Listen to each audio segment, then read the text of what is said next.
सध्या तर कीर्तनकार इतके झाले एकालाही हरिपाठ पाठ नाही. बाबा तुमच्या पाया पडून माफी मागून बोलतो, तिघाची बी, शास्त्रीची, तुमची तिघांची माफी मागतो.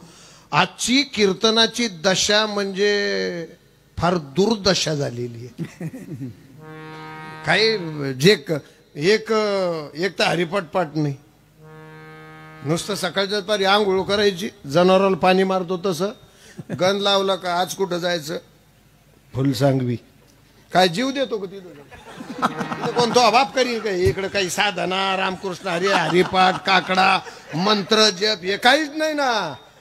अहो कीर्तनकाराच्या तुमच्यासारख्याचं जाऊ द्या, बाजूला राहू द्या, पण कीर्तन जे करतात त्यांच्या तर पाठ पाहिजे की नाही, त्यांना तर काकडा यायला पाहिजे की नाही, त्यांना तर रामकृष्ण हरी मंत्राचा जपाची लोक रामकृष्ण हरी सारखा मंत्र नाही तो ह्या अख्ख्या घराण्यात कोणी जपला तो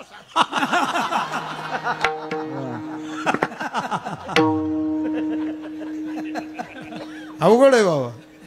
आई गाई माईन शिवाजी महाराज सांगितलं झालं कीर्तन, काय नाही त्याच्यामुळे काय तुमची त्यांची चूक नाही, सगळे पॉलिटिकल तुम्ही लोक आहेत आणि याला जबाबदार तुम्ही. 51,000 घेणार सोपा नाही बाबा, 51,000 घेतो, याला लाकडं घातले पाहिजे पहिले. 51 घेऊन काय सांगतो, पैशावर कीर्तन असतात का, लाज वाटायला पाहिजे. हा सगळा धंदा करून टाकला लोक आहे. त्याच्यामुळे तसं नका बोलते, तमाशे होईल आपलं. ते एक महत्वाचं आहे की वो संप्रदाय फार उज्ज्वल संप्रदाय आहे. हा ज्ञानोबारायाचा संप्रदाय, जगद्गुरु तुकोबारायाचा संप्रदाय, इकडे गुरुवर्य भगवान बाबांचा संप्रदाय, गुरुवर्य वामन भाऊ सारख्यांचा संप्रदाय, आदरणीय भीमसिंह महाराजांसारख्याचा संप्रदाय, मोठ्या बांचा संप्रदाय, घुले बाबांचा संप्रदाय, आदरणीय वंदनीय कुरेकर बाबांचा संप्रदाय, कुठेच रसातळाला नेऊन घालायची प्रक्रिया लावली महाराज. याला दोष मी त्या लोकांना देत नाही, बोलत नाही शब्द, कारण मी भाऊंच्या गावात आलो जिथं एवढ्या मोठ्या महात्म्याचा जन्म झाला, तिथं काही बोलणं उचित नाही. पण त्यांना जे अपेक्षित आहे ते बोललं पाहिजे. त्यांना हे अपेक्षित होतं का, नाही, ही चूक सगळी गाढव चूक, एवढंच बनेल मी, ही गाढव चूक बाबा समाजाची आहे.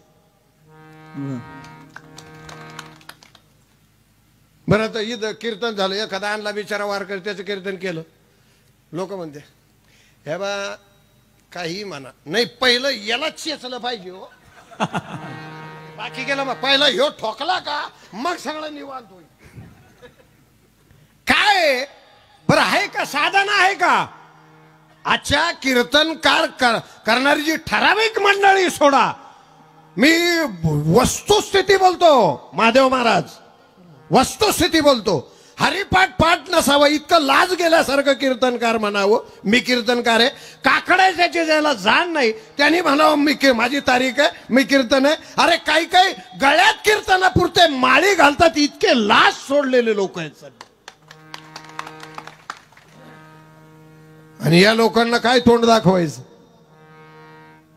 इथं काय झालं का, तेवढे ते 2-4 काय आई माझी बरं तुपली आहे ना, आम्ही आभाळातून पडलो का, नाही तुझी आई आहे ना, आम्ही काय आम्हाला शिदोडावाने पडलो का काय सगळे खाली. काय तुम्ही हसतान, काय ऐकतान, काय तरा करता हे तुम्हाला कळू नये. अरे जेणे करून अंतरी मूर्ती ठसावी श्री हरीची, हे तुम्हाला कळू नये. त्याच्यामुळे सुख भोगत नाही तुम्ही, सगळ्यात महत्वाचं आहे.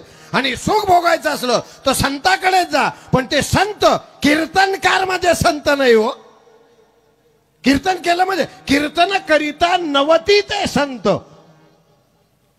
मग तुम्ही त्या संताकडे जा, तिथं तुमच्या जीवनाचं कल्याण. इथं पैसे उधळून काय बरं, एवढे पैसे दिले काय फायदा त्या पैशाचा. लोक असे त्यांना ते नाही घेतच नव्हते. ते मी 10,000 वाढिले, माझी जुनी ओळख होती त्याच्यावर मी 10,000 वाढिले, कशाला तू थाडा घातला तो, तुला तो या घरच्या पैशाचा घाल ना त्याच्या 10-12, तुला घरचे घालायला रोग आला का. परस्पर गाव गेले, हनुमान बाहेर शेपटी आली फिरत सगळीकडे. कशाला रे तू? नाही माझं तळतळीचं बोलणं आहे, तुम्हाला दात काढायला बोलत नाही मी. हे माझं तळतळीचं आहे. आवाज त्याच्या करता चांगले चांगले सप्ताहातले कीर्तन सुद्धा बोगस व्हायला लागले बाबा. कारण ज्याला देवाचं नाव नाही, ज्याला अंतःकरणात काही करुणा नाही, ज्याची काही साधना नाही, ज्याला काही राम हा शब्द कळत नाही, आणि अशा लोकांचं हे याच्यामुळे तुम्ही जे सुखी होत नाही याचं कारण आहे. या अशा कीर्तनामुळे तुमचे असणारे विषय आणखीन फोपावले जातात. मग कीर्तनाला गेले काय, तमाशा पाहिला काय आणि पिक्चर पाहिला काय, सगळं सारखं आहे महाराज. हे तुमच्या लक्षात येऊ नये. समाजाच्याच प्रत्येक जागा असते. मंदिरात सिनेमाचे गाणे वाजव का? हा का नाही? ए तुम्ही जा बरोबर सगळी इथून तुमचा मा मिळण्याला तुम्ही काय म्हणजे असं कुठं मंदिरात पिक्चरचे गाणे वाजवावे का? का वाजू नये? का वाजू नये? प्रार्थनास्थळी देवाचं अधिष्ठान आहे, तिथे माणसं निर्मळ होतात, पवित्र होतात, स्वच्छ होतात. तिथं वाजू नये? घरात चालतं का नाही? घरात आपल्या घरात अरे तुम्ही घर इकून टाकले का? नाही आपल्या घरात चालतं का नाही? चालतं. कारण ते बापाला नाही आवडलं, आईला नाही आवडलं तर पोराला आवडत, आणि पोरापुढे काही चालत नाही. तुम्हाला माहितीये का लग्न या शब्द